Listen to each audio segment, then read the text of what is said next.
is a privilege to stand here on this stage today.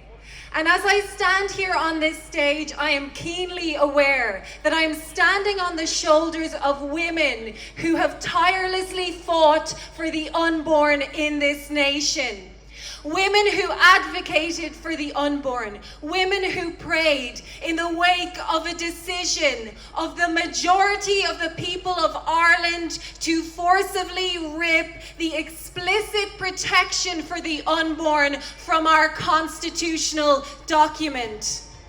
And like the unconditional love of a mother for a wayward child who keeps on hoping despite constant bad decisions, women who have continued to fight for the unborn in this nation. Bad decisions like a law enacted in October 2024. This law deeming it to be a criminal offence for an individual who, in the breach of a Garda direction and within 100 meters of a relevant healthcare premises, seeks to communicate information to the public in a manner likely to influence the decision of another person in relation to availing of so-called termination of pregnancy services. The decision to include amongst the potential sentencing options for such criminal conduct, prison time. Now, the women that I refer to are fighting not only for the voiceless unborn, but also for the vulnerable women in our nation who are being lied to that abortion is an easy and compassionate option. But yet those who seek to promote and ring-fence abortion do so under the guise that they are standing for the rights of women. But why is it then, tell me, that the so-called safe access zone legislation doesn't even have the courtesy to mention the word women or woman once in its provisions? If this is all about fighting for women, why are we so afraid of using that word?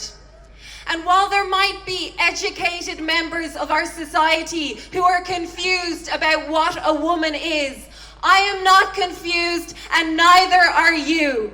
And you and I know something about the incredible strength of a woman that many influential members of our society underestimate. That is the strength of a woman in giving up her physical body for a tiny, helpless, growing life, surrendering to the tiredness, discomfort, and the ultimate pain of childbirth. Our society loves to throw around meaningless phrases like love is love. But let me propose to you today that love is sacrificial. This is the strength of a woman, the tenacity to fight for the next generation, even when it doesn't serve your own immediate interests, even when there's no paycheck, even when you might never be publicly thanked. It is being motivated by an incredible love that causes you to give of yourself. And as I stand here on this stage before this sea of faces of women who are willing to give up their Saturday and publicly march to the streets of Dublin, I have hope for the future of Ireland. I have hope because I know I'm looking at a generation of women who have heard the call to take up the mantle of the generations of women who went before us and who sacrificed and gave so that you and I could have life today. I know that I'm looking at a generation of women who have enlisted in the fight for the vulnerable women our society is lying to and depriving the joy of motherhood. I know that I'm looking at a generation of women who have enlisted to be a voice for the vulnerable next generation who don't have a voice even when it's costly.